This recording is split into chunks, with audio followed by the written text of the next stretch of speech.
तो राधे कृष्ण साथियों, कैसे हैं आप सभी लोग। आशा करूँ कि अच्छे होंगे और पढ़ रहे होंगे। तो मेरे चैनल पर आपका स्वागत है। मेरा नाम है सुषमा। तो आज हम लोग पढ़ेंगे प्रगतिवाद, जो कि पुस्तक है हिंदी साहित्य का दूसरा इतिहास बच्चन सिंह का। तो इसके पहले हमने पढ़ा छायावादोत्तर कवियों को।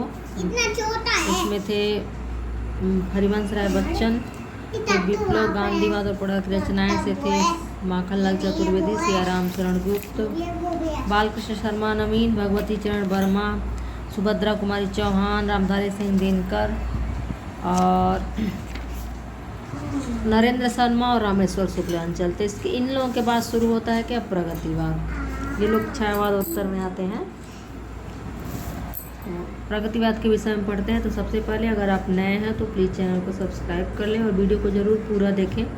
और जो भी आपको कुछ नया लगता है प्रश्न, ज़रूर वहाँ उसको नोट करते चलें कापी में अपने, और वीडियो को ज़रूर पूरा देखें, सुनें। तो प्रगतिवाद पढ़ते हैं। प्रगतिवाद का जो आंदोलन सन 1936 से आरंभ हुआ, उसके बीच छायावादी कविताओं में ही बोए जा चुके थे। इसे आधुनिक काल के आरंभ तक ठेला जा सकता है। अंग्रेजी उपनिवेशवाद की प्रतिक्रिया के फलस्वरूप साम्राज्यवादी विरोधी स्वरों की अनुगुंज भारतेंदुकालीन साहित्य में सुनाई पड़ने लगती। किसान मजदूरों की दुर्दशा की ओर भी लोगों का ध्यान गया। प्रेमचंद ने न तो किसानों की दुर्दशा का विस्तृत वर्णन किया है, प्रेमघन ने न तो किसानों की दुर्दशा का विस्तृत वर्णन किया है। मैथिली शरण गुप्त ने किसान नाम का एक काव्य ही लिखा है। बालमुकुंद गुप्त लिखते हैं, आहा बिचारे दुख के मारे, निशिदन पचपच मरे किसान, जब अनाज उत्पन्न हुआ तब सहसा उठवा ले जाए लगान। प्रगतिवाद क्या है, एक वैचारिक आंदोलन था। इसे फ्रांस, इंग्लैंड और भारत के प्रगतिशील लेखक संघ के प्रादुर्भूत से मानना इतिहास का मजाक उड़ाना है। केवल मार्क्सवादी विचारधारा का प्रवाह मानना भी गलत है। किसी भी विचारधारा के आने और पनपने के लिए उपयुक्त मौसम और तदनुरूप जमीन की आवश्यकता होती है। यदि तत्कालीन कांग्रेस का इतिहास देखा जाए तो पता चलेगा उसके भीतर से समाजवाद का पौधा उग रहा था। सन 1930 से 1933 तक कांग्रेस का आंदोलन जय पराजय के रास्ते से गुजर रहा था। सन 1930 में गांधी जी की प्रसिद्ध दांडी यात्रा आरंभ हुई। नमक कानून तोड़ा गया। इस आंदोलन की चिंगारी सारे देश में आग की लपट की तरफ फैल गई। सविनय अवज्ञा आंदोलन के साथ कई स्थानों पर सशस्त्र विद्रोह भी हुए, पर गांधी इरविन पैक्ट और गोल मेज कॉन्फ्रेंसों की समझौतावादी नीति ने इस आंदोलन की रीढ़ तोड़ दी। इन समझौतों के फलस्वरूप गांधी जी को सरदार भगत सिंह और उनके मित्रों की फांसी का तोहफा मिला। गांधी जी भगत सिंह को नहीं बचा सके। सन 1933 में गांधी जी कांग्रेस की सक्रिय राजनीति से अलग हो गए। सत्याग्रह आंदोलन वापस ले लिया। आंदोलन की वापसी पर सुभाष चंद्र बोस अत्यधिक क्षुब्ध थे। उन्होंने बयान दिया कि अब नए सिद्धांतों के आधार पर कांग्रेस का पुनर्गठन किया जाना चाहिए। कांग्रेस के भीतर नए सिद्धांतों की खोज शुरू हुई। सन 1934 में कांग्रेस समाजवादी दल का जन्म हुआ। आचार्य नरेंद्र देव ने इसके प्रथम अधिवेशन का सभापतित्व किया। आचार्य मूलतः मार्क्सवादी थे, लेकिन एक सीमा तक गांधीवादी सिद्धांतों का उपयोग भी करना चाहते थे। कम्युनिस्ट पार्टी को गांधीवादी सिद्धांतों से चिढ़ थी। चिढ़ क्या थी, घृणा थी। यही कारण है कि वामपंथियों का कोई संयुक्त मोर्चा नहीं बन सका। जवाहरलाल नेहरू के समाजवादी रुझानों से सभी परिचित थे। सन 1936 में लखनऊ के कांग्रेस पद से बोलते हुए उन्होंने समाजवादी लक्ष्य तक पहुंचने की घोषणा की थी। कहने का अभिप्राय है कि उस समय देश समाजवादी विचारधारा अपनाने के लिए तैयार था। पश्चिम की ऐतिहासिक परिस्थितियों के कारण वहाँ का माहौल भी इसके अनुकूल था। सन 1935 में हेनरी बारबूज के नेतृत्व में संसार के प्रगतिशील लेखकों को संगठित करने का प्रयास पेरिस में हुआ। संस्कृति की रक्षा के लिए विश्व लेखक अधिवेशन, world Congress of writers for the defence of culture, इसी अधिवेशन में प्रगतिशील लेखकों की एक अस्थायी समिति बनाई गई। इसके अध्यक्ष अंग्रेज साहित्य के प्रसिद्ध कथाकार और विचारक E.M. फोस्टर थे। सन 1935 में ही लंदन स्थित भारतीयों में से कुछ समाजवादी विचारधारा वालों ने भारतीय प्रगतिशील लेखक संघ की स्थापना का निश्चय किया। इस निर्णय को कार्य रूप में बदलने का काम मुल्कराज आनंद और सज्जाद जहीर को सौंपा गया। वहीं पर संघ का घोषणा पत्र भी तैयार किया गया, जिसका सारांश प्रेमचंद ने हंस में छापा। भारत में प्रगतिशील लेखक संघ का पहला अधिवेशन लखनऊ में सन 1936 में हुआ। इसी वर्ष प्रगतिशील लेखक संघ का आरंभ होता है।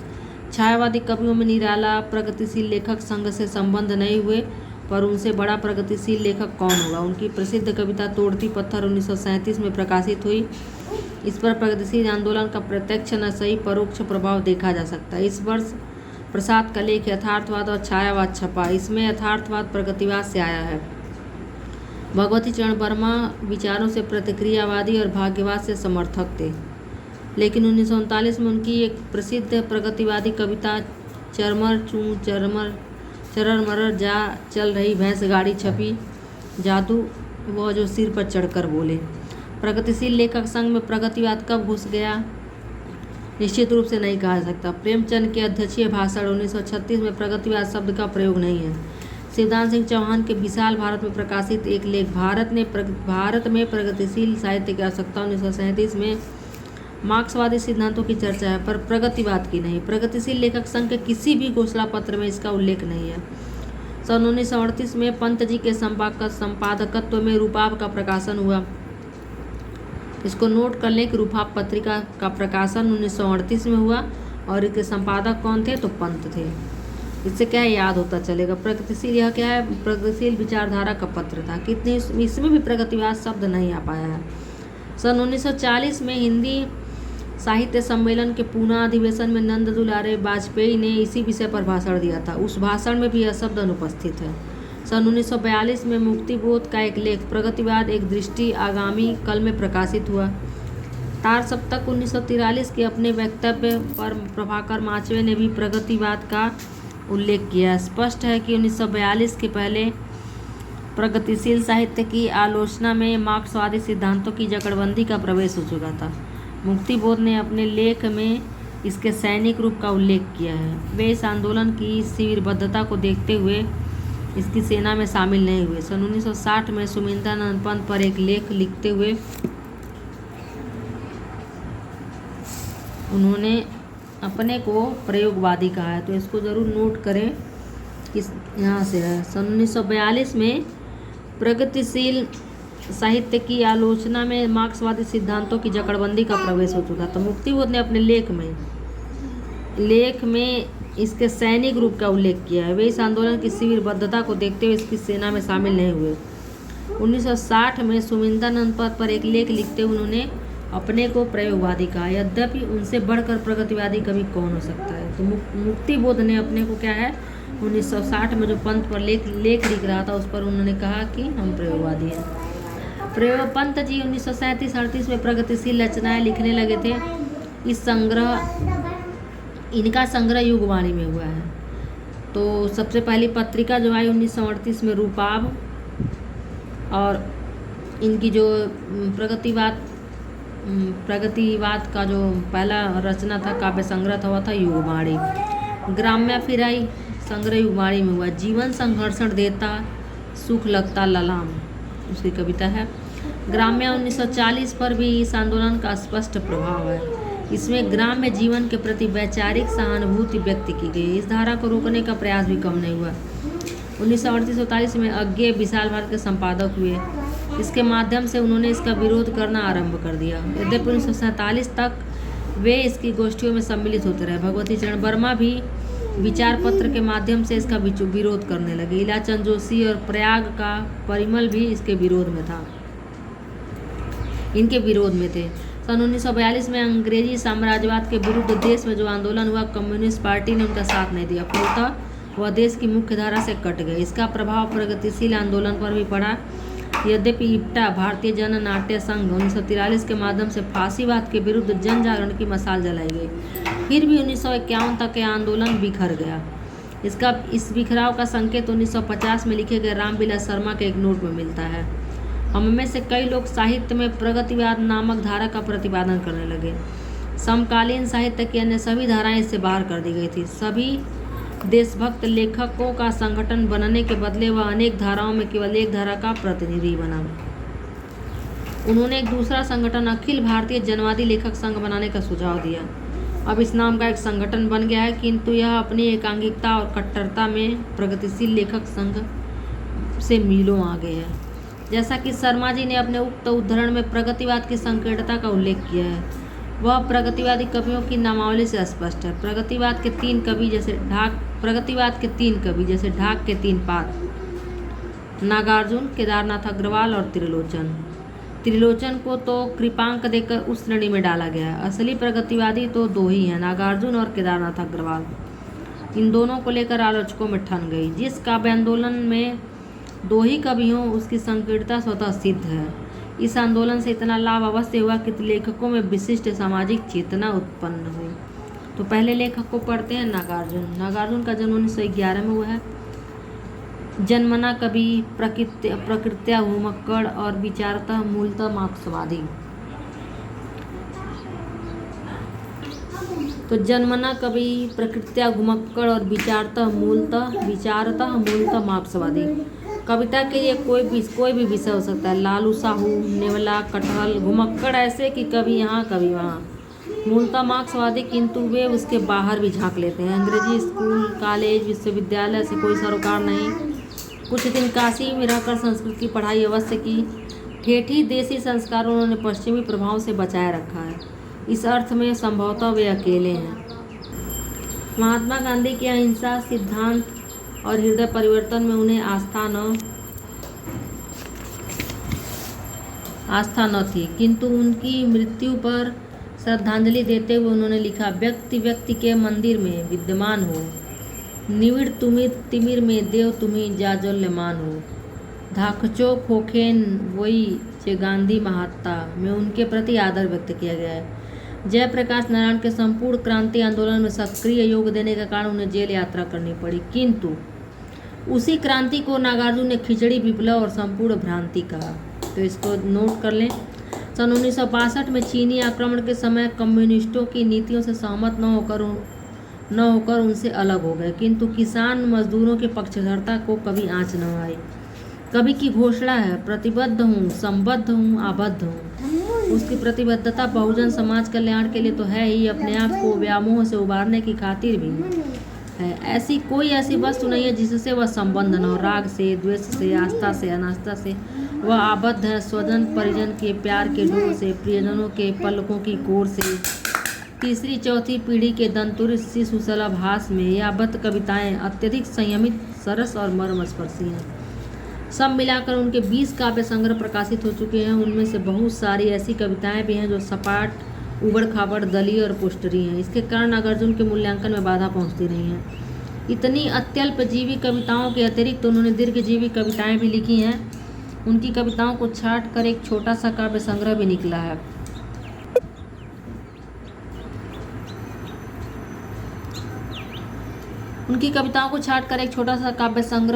है। दलीय और पोस्टरी कविताएं उनके पक्ष को कमजोर करती हैं, किंतु बेहतर कविताओं के लिए वो ऊर्जा देती हैं। उनकी कविता का मूल सूत्र डेविएशन है। इस सूत्र के सहारे हम उनकी मूल्यवत्ता और कलात्मकता तक पहुंच सकते हैं। पछाड़ दिया मेरे आस्तिक ने, ऐसी ही कविता है। बचपन का लौटना, पंकिल कंछार में भारी खूरों के निशान, नीलकंठ की उड़ान, सूर्योदय का प्रकाश, बिंब आदि देखकर वह कह उठता है, ओम नमो भगवते भास्कराय। अशिथिल समाज की कविता इस प्रकार वस्तुओं का अनथ्याकरण कर देती है। उसका यह प्रमाण है कि इस डेविएशन से कविता का अपना कलात्मक सौंदर्य भी निखर उठा है। रवि बाबू में वह वर्ग भेद से डिविटेट करता है। वे पूछते हैं कि रवि बाबू को संपन्नता का आडंबर क्यों छू नहीं गया, उससे उनकी प्रतिभा की लौ मध्यम क्यों नहीं हुई। नागार्जुन की दृष्टि में वे विश्ववंद्य कवि हैं, महाकवि हैं, पर वे बधी बधाई पद्धति को तोड़कर कवि के काव्य उत्कर्ष, समतामूलक दृष्टि और मानवतावाद की आशंसा करते हैं। केदारनाथ अग्रवाल पर लिखी गई कविता ओ जन मन के सजग चितेरे में कवि भावात्मक तन्मयता में डूबकर शुक्ल जी के शब्दों में जिस भावयोग की सृष्टि करता है वह अद्वितीय है।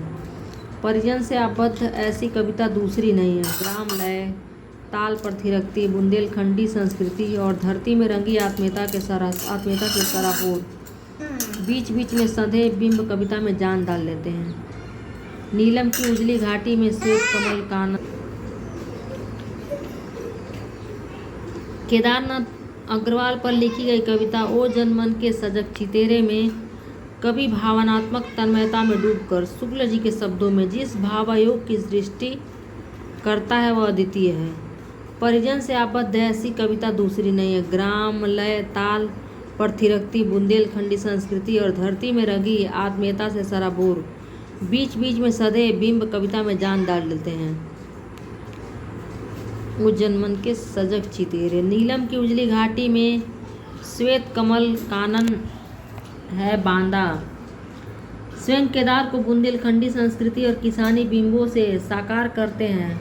कालिंजर का चौड़ा सीना वह भी तुम हो, ग्राम बधू की दबी हुई कजरारी चितवन वह भी तुम हो, कुपित कृषक की टेढ़ी भौवें वह भी तुम हो, खड़ी सुनहली फसलों की छटा निराली वह भी तुम हो। उनके आत्मीय जनों में पत्नी है, शिशु है, जन्मभूमि है और एक विचित्र जंतु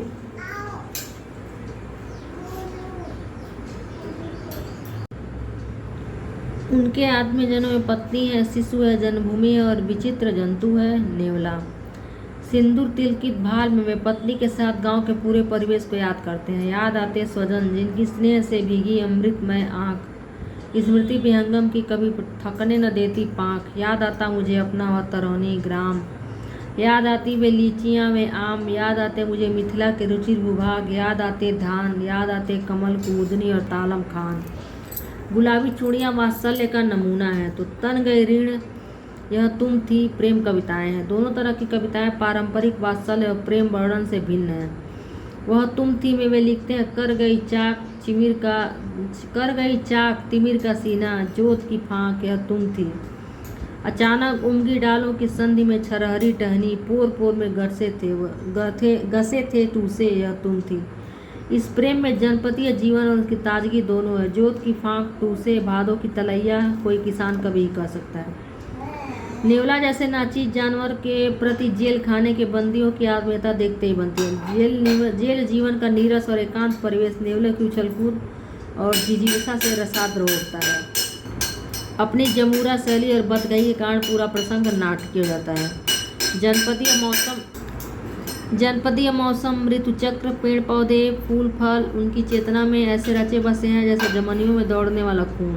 धमनियों में उनके सौंदर्य चित्रण में कवि का उल्लास भी बरसता चलता है। पाठक कवि के साथ खेतों की मेड़ों पर घूमता, कछारों में उतरता, गेहूँ धान की बालों को छूता चूमता, मौलसी कटहल की टटकी गंध को सूंघता, बंसी बादल के स्वरों पर झूमता, किशोरियों को कोमल कंठों में डूबता आज के उबड़ खाबड़ जीवन को नया अर्थ और आस्तिकता देता है। कुछ उदाहरण देखिए। दिन दिन धमक धमक मेघ बजे, गीली भादो रैन अमावस, कैसे ये नीलम उजास के अछत चीट रहे जंगल में। मौलसिरी के ढेर ढेर के ताजे टटके फूल, अपनी गंवई पगडंडी की चंदन वर्णी धूल। क्या सुंदर कविता है। मृगछाला पर पलथी मारे, मदिरालय आँखों वाले उन्मत्त किन्नर किन्नरियों की मूल मनोरम अंगुलियों को बंसी पर फिरते देखा है, बादल को घिरते देखा है। नागार्जुन की राजनीतिक सामाजिक कविताओं में धार वहाँ आती है जहाँ उनके सवर पुत्र और दुर्वासा का प्रवेश नहीं है, जहाँ विषय वस्तु गाँव के परिवेश से उठाई गई है। इन चित्रणों में स्वयं शामिल है। प्रेत का बयान और मास्टर ऐसी कविताएं हैं, वे स्वयं भी तो इसी वर्ग के हैं। कैसे लिखूं शांति की कविता, अमन चैन को कैसे कड़ियों से बांधूं, मैं दरिद्र हूँ पुस्त की यह दरिद्रता कटहल के छिलके जैसी खुरदुरी जीभ से। मेरा लहू चाटती आई मैं न अकेला, मुझ जैसे तो लाख हैं कोटि कोट हैं। मृत्यु भीत की दार्शनिक मनोवैज्ञानिक और रोमांटिक कविताएं बहुत लिखी गई हैं, किंतु मृत्यु का यथार्थ नागार्जुन के यहाँ मिलेगा। प्रेत का बयान भाषा पर भी प्रेत की छाया बढ़ा रही है। दुखहरण मास्टर तो जीवित प्रेत है। घुन खाए सहतीरों पर 12 खड़ी विधाता बाँचे, फटी भीत है छत चूती है आले पर बिस्तुइया नाचे, वर्षा कर बेबस बच्चों पर मिनट मिनट में 5 तमाचे। इसी तरह दुखहरण मास्टर गढ़ता आदम के सांचे। जिस तरह मास्टर शिक्षा व्यवस्था के साथ स्कूली इमारत की बुनियाद उजागर करते हुए गांव को भी रेखांकित किया गया है, उसी तरह अकाल और उसके बाद में अकाल के साथ गांव भर की खस्ता हालत भी उभरती है। कई दिनों तक चूल्हा रोया चक्की रही उदास, कई दिनों तक कानी कुतिया सोई उसके पास, कई दिनों तक लगी भीत पर छिपकलियों की गश्त, कई दिनों तक चूहों की भी हालत रही शिकस्त। नागार्जुन के नागार्जुन के भाषिक मुहावरे ठेठ गांव के हैं। जहाँ संस्कृत की सदी हुई पदावली मिलेगी वहाँ पर भी गवई रंग चढ़ा हुआ है। एक ही कविता में सफलतापूर्वक कई प्रकार की पदावलियों, छंदों, लयों का प्रयोग करते हैं। छंदोबद्ध कविताओं में मैदानी नदियों का संयमित प्रवाह है तो मुख्य छंदों में पहाड़ी नदियों की चंचलता। वे शैली की खोज नहीं करते, शैली स्वयं उन्हें खोजती है। जगह जगह गांव की धरती का खुरदुरापन अपनी उर्वरता और ऊर्जा के साथ उपस्थित है। उन्होंने ठीक ही कहा है, जन जन में जो ऊर्जा भर दे, मैं उद्गाता हूँ उस रवि का। तो यह था नागार्जुन जी के विषय में और प्रगतिवाद के विषय में लेख। तो आपको कैसा लगा ज़रूर पढ़ें और जो मुख्य लाइनें हैं उसे नोट करें। पुस्तक है बच्चन सिंह की हिंदी साहित्य का दूसरा इतिहास। इसे मैंने पढ़ना शुरू किया है शुरू से, तो थोड़ा समझ में नहीं आता, बीच बीच में भी पढ़ ले रहे हैं डॉक्टर बच्चन सिंह। आप लोग को कैसा लगा वीडियो ज़रूर बताएं और पूरा देखें। धन्यवाद।